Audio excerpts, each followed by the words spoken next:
केंद्रीय राज्य मंत्री राव इंद्रजीत सिंह ने NH 48 पर 282 करोड़ की लागत से बनने वाली परियोजनाओं का शिलान्यास किया। इस मौके पर सड़क परिवहन एवं राजमार्ग तथा कॉरपोरेट कार्यालय मंत्रालय भारत सरकार के राज्य मंत्री हर्ष मल्होत्रा भी उपस्थित रहे। केंद्रीय मंत्री राव इंद्रजीत सिंह ने डिजिटल माध्यम से राष्ट्रीय राजमार्ग 48 पर करोड़ों रुपए की विकास परियोजनाओं का शिलान्यास करते हुए कहा कि गुरुग्राम और रेवाड़ी केवल हरियाणा का ही नहीं बल्कि पूरे देश की अर्थव्यवस्था की रीढ़ है। दोनों जिले औद्योगिक और कारोबारी गतिविधियों का प्रमुख केंद्र हैं और यही कारण है कि प्रतिदिन लाखों वाहन इस मार्ग से गुजरते हैं। उन्होंने कहा कि लगातार बढ़ते ट्रैफिक दबाव, जाम और बरसात के दिनों में जलभराव जैसी समस्याएं लंबे समय से नागरिकों के सुगम आवागमन में बड़ी बाधा बन रही थी। इसके साथ ही चिन्हित स्थानों पर पैदल यात्रियों के लिए राष्ट्रीय राजमार्ग को पार करना एक गंभीर चुनौती थी, जिसके कारण कई बार दुर्घटनाएं घटित होती है। राजरानी जी मल्होत्रा आज किसी कारणवश आपके बीच में आपसे मुखातिब नहीं हो पाई, उनका भी स्वागत है। मेयर मानेसर डॉक्टर इंद्रजीत कौर आपसे मुखातिब हो ही चुकी हैं और उन्होंने अपनी बात आपके सामने प्रस्तुत करी भी है। इन दोनों का 4.5 साल से 4.5 साल तक का भी टेन्योर बकाया है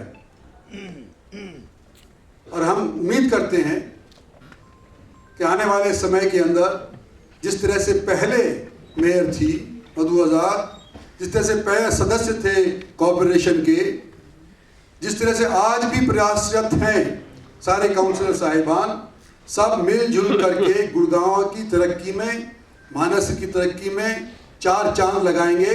जिस तरह से ministry of road transport undertaking ने भारत के अंदर, भारत की तरक्की के अंदर, इंफ्रास्ट्रक्चर के अंदर 4 चांद लगाए। मल्होत्रा जी, आप आते जाते रहेंगे, लेकिन बतौर एक मंत्री आप शायद पहली बार यहां पर उपस्थित हुए हैं और आपको फक्र होगा ही कि जो हिंदुस्तान के अंदर तीसरी बार नरेंद्र भाई मोदी के नेतृत्व के अंदर सरकार बनी है, तो उसके अंदर बहुत बड़ा योगदान ministry of road transport undertaking का है, जिन्होंने जगह जगह के ऊपर इंफ्रास्ट्रक्चर के जाल बिछा दिए। प्रधानमंत्री की देखरेख के नीचे अगर इंफ्रास्ट्रक्चर अकेले रोड का कहें तो वो पूरा नहीं होता। इसके अलावा रेलवेज का भी जिस तरह से इंफ्रास्ट्रक्चर बिछाया गया है, उस वजह से आज के दिन हरियाणा में भी और देश के अंदर भी तीसरी बार भारतीय जनता पार्टी की सरकार बनी है। और हम गुड़गांव वासी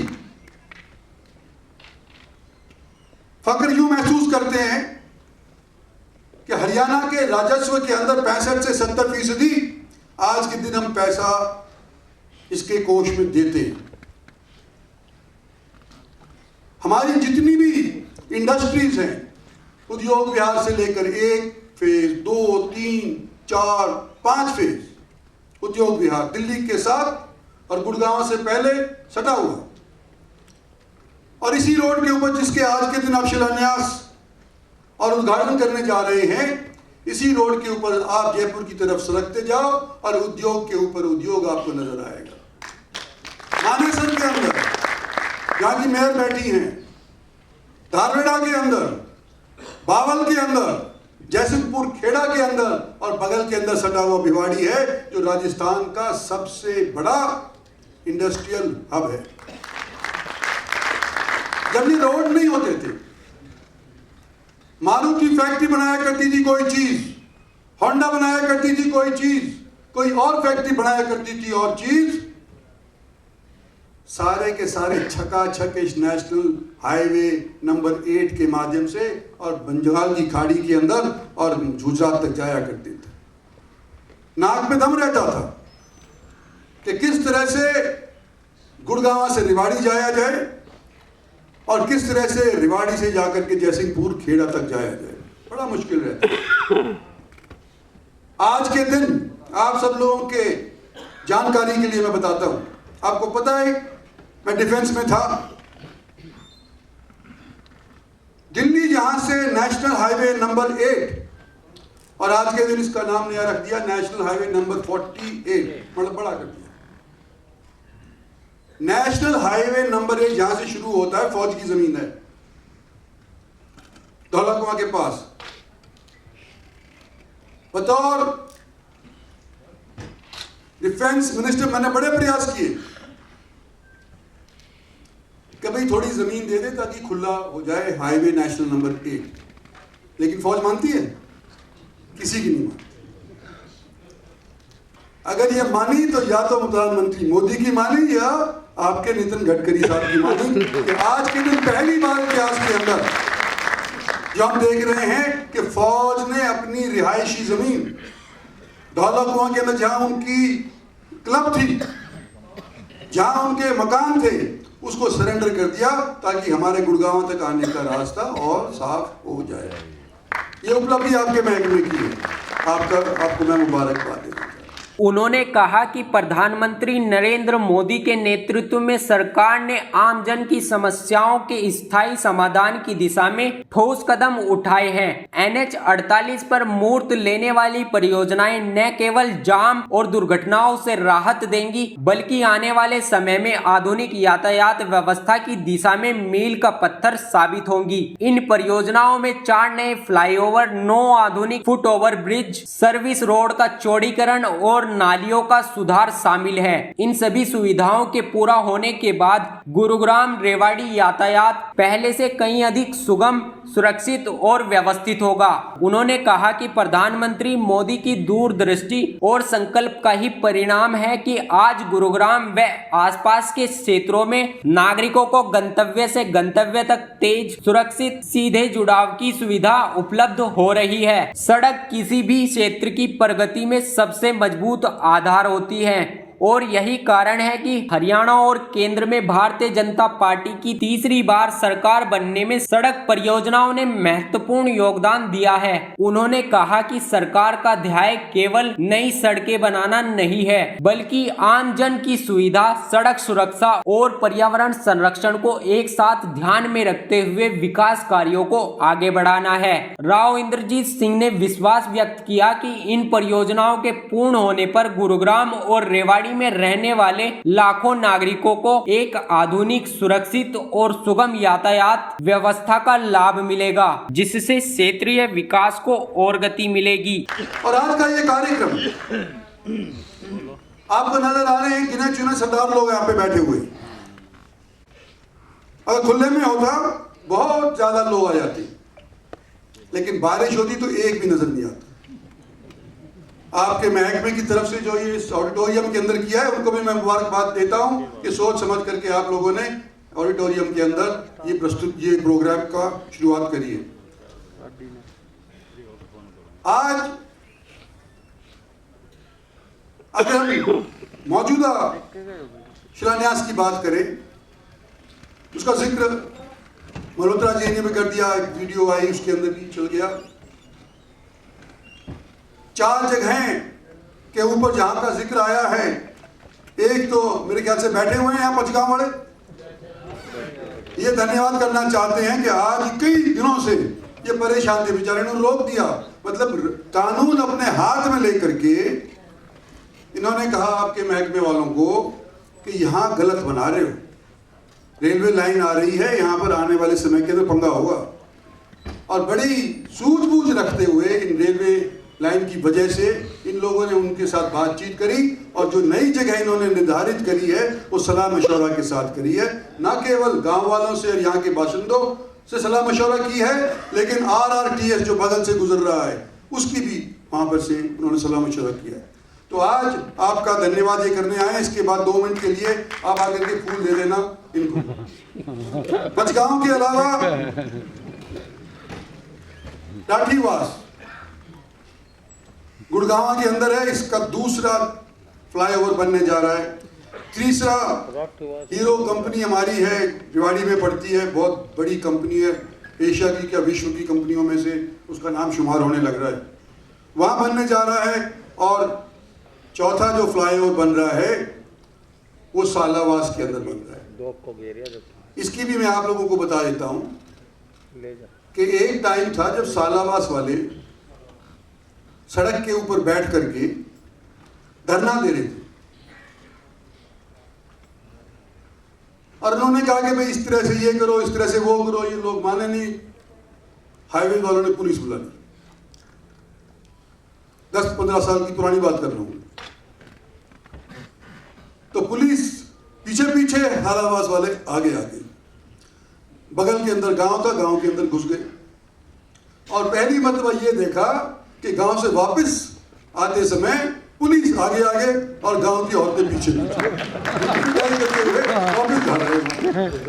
आज वहां की समस्या जो थी, आज के दिन आप लोगों ने इस फ्लाईओवर के माध्यम से हल कर दी। देखिए, फुट ओवर ब्रिजेस बनेंगे, लेकिन सबसे ज्यादा जो आज के दिन उपलब्धि है इस महकमे की, वो ये है कि जो इन्होंने ड्रेन बनाई है, बगल के अंदर जो ड्रेन बनाई है, इस ड्रेन के माध्यम से जो सड़क के ऊपर पानी खड़ा हो जाता था, जिसकी वजह से गड्ढे हो जाया करते थे, जिसकी तरह से न्यूज के अंदर गुड़गांव मशहूर हो जाया करता था, उसके लिए इन्होंने 18 किलोमीटर की एक ड्रेन बना दी है ताकि इसका पानी सड़क के ऊपर ना हो, इसका सुचारू रूप से कहीं और निर्माण किया जाए, कहीं और उसको भेजा जाए। लेकिन फिर भी समस्या रहेगी। हरियाणा की रोड की, यहां की बारिश जितनी भी होती है उसको हम संभाल लेंगे, लेकिन राजस्थान से जो पानी आता है धारवाड़ा के अंदर, उसके बारे में आपको फिर भी सोचना पड़ेगा, क्योंकि वो हमारा पानी नहीं है। और भिवाड़ी का जितना भी गंदा पानी है वो सारा का सारा आकर के हरियाणा के रोड के ऊपर धारवाड़ा के अंदर खड़ा हो जाता है। आज उसको पार करके आया हूं, मुझे पता है, टायर टायर तक पानी रोड के ऊपर भरा हुआ, गंदा पानी छिड़े था, उसमें से पहुंच करके आया हूं। एनजीटी, सुप्रीम कोर्ट, दोनों मुख्यमंत्री सारे के सारे इसके बारे में कोशिश कर लिए, लेकिन अभी तक उनकी तरफ से एसटीपी भिवाड़ी के लिए पूरा पर्याप्त नहीं बन पाया है। कुछ सोच सकते हैं तो आप सोचिए हर्ष जी, अगर इसके बारे में आने वाले समय के अंदर कुछ कर सकते हैं, जब तक कि वो एसटीपी ना बनाए, इस पानी के निकास का जरूर जरा सोच लीजिए। एक चीज और कहूंगा, जैसे ये मेयर कहेगी आपको कुछ देगी भी, इसके बाद आपकी कागजात है ना आपके पास, वो भी दे देना मंत्री जी को। मैं तो यूं कहना चाहता हूं कि मानेसर, जैसे कि हमारा फ्लाईओवर 4 जगह बन रहा है, मानेसर एक बड़ा हब है जहां की ये मेयर बैठी हैं। एक ऐसा गांव है जहां पर रिहायशी जमीन शायद ही बची हो, कोई इंडस्ट्रियल हब के अंदर निकल गई, मानेसर इंडस्ट्रीज बन गई, कोई एनजीटी के अंदर बन गई जो सबकी सुरक्षा करते हैं देश भर के अंदर, सारा ट्रेनिंग ग्राउंड 1000-2000 एकड़ उनकी ले ली गई। मानेसर के अंदर आज के दिन अगर आप जाते हो तो फिर भी दिक्कत होती है, हालांकि आपने तजवीज किया है कि मानेसर के ऊपर से फ्लाईओवर ले जाएंगे, मंजूर कर दिया है, उसमें आज की शिलान्यास में इसका जिक्र नहीं, लेकिन ये मंजूर तो मेरे ख्याल से 2 साल या 1.5 साल पहले हो गया था। आज के दिन मेरी ये दरखास्त है इस महकमे के सभी साथियों से और खासतौर पर हर्ष जी से, कि जब ये एनजीटी तक जा रहा है और एनजीटी के दरवाजे से पहले आप फ्लाईओवर को मुकम्मल कर रहे हैं या उतार रहे हैं, तो ये पहाड़ पर भी चढ़ा दो सकते हो। जब आप इसका 3 किलोमीटर फ्लाईओवर बना रहे हो तो 3.5 किलोमीटर बन जाएगा, पहाड़ के ऊपर चढ़ जाएगा और एनजीटी का नीचे रह जाएगा। वहां पर रोजाना का ट्रैफिक का जैम और झगड़ेबाजी नहीं रहेगी। ये मेरा विश्वास है। इसी के अंदर काम लगाने के लिए आप उसको पहाड़ के ऊपर चढ़ा दो, क्योंकि जहां तक ये एनजीटी है वो पहाड़ के नीचे वाली साइड के अंदर है, उसके ऊपर पहाड़ की चढ़ाई हो जाती है, तो सिर्फ मेरे ख्याल से 300-400 मीटर और जाना पड़ेगा और उसके बाद पहाड़ के ऊपर जाने के बाद फिर रेवाड़ी तक और जयपुर के रास्ते के अंदर पूरा कोई अड़चन नहीं आएगा। तो ये मोटी मोटी चीज़ें मैंने कहनी थी आपसे। मैंने निवेदन किया था कि भाई आप आ जाएं, हम इनका ये जो आपके महकमे के जो काम करें कम से कम लोगों के सामने प्रस्तुत करें। हम कम से कम मीडिया के सामने प्रस्तुत करें। तो आज आपने समय दिया, आप आए यहाँ पे, आपका मैं बहुत बहुत शुक्रगुजार हूँ। और आने वाले समय के अंदर आपकी तरफ से इसी तरह से नजरें नायब इस इलाके के ऊपर रहती रहें, ये मैं उम्मीद करता हूँ, क्योंकि ये इलाका 65% तक हरियाणा के राजस्व के अंदर, उसके कोष के अंदर अनुदान देता है, पैसे देता है। धन्यवाद और जय हिंद। देश के यशस्वी प्रधानमंत्री आदरणीय नरेंद्र मोदी जी और हमारे रोड ट्रांसपोर्ट के बहुत यशस्वी मेहनती मंत्री आदरणीय गडकरी जी और इस क्षेत्र के बहुत जुझारू यशस्वी सांसद राव इंद्रजीत सिंह जी, जो कि केंद्र में मंत्री भी हैं, उनके प्रयासों से आज यहाँ पर गुड़गांवा से लेकर के जयपुर हाईवे, जो नेशनल 40 NH 48 कहा जा रहा है, वहां पर बहुत से ब्लाइंड स्पॉट्स थे। ब्लाइंड स्पॉट्स का अर्थ होता है कि चौराहा रहता है जिस पर एक्सीडेंट्स और मृत्यु हो जाती हैं। उन सबको इरेडिकेट करने के लिए 4 बड़े फ्लाईओवर्स, और जहां पर लोगों का आना जाना, सड़क को क्रॉस करना अधिकतम रहता है, वहां पर 9 फुट ओवर ब्रिजेस, इसके निर्माण का शिलान्यास यहाँ पर किया गया है। आज मैं ऐसा मानता हूं कि जो हाईवेज हैं, ये केवल कंक्रीट की रोड्स भर नहीं है, ये देश की तरक्की का द्योतक है। आज जो भारत आदरणीय मोदी जी के नेतृत्व में विश्व की चौथी बड़ी अर्थव्यवस्था बनी है, उसमें हमारे इंफ्रास्ट्रक्चर डेवलपमेंट का बहुत बड़ा रोल है।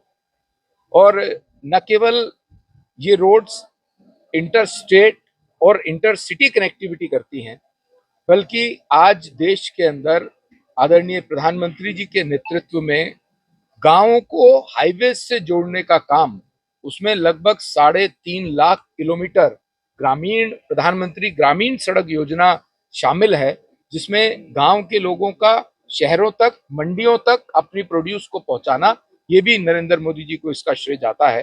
तो आज आदरणीय राव इंद्रजीत सिंह जी के नेतृत्व में, उनके मार्गदर्शन में यहाँ पर 282 करोड़ रुपए की परियोजनाओं का शिलान्यास किया गया है। क्या जो सुझाव दिया गया है राव इंद्रजीत के द्वारा NSG के पास जो निर्माण होना है फ्लाईओवर का, उसको आगे बाहर तक ले जाए, क्या उसके बारे में विचार किया जाएगा? अभी भाई साहब ने ये बात बताई है, उसको अधिकारियों से बात करके यथासंभव जो सहूलियत हम इस क्षेत्र की जनता को दे सकते हैं।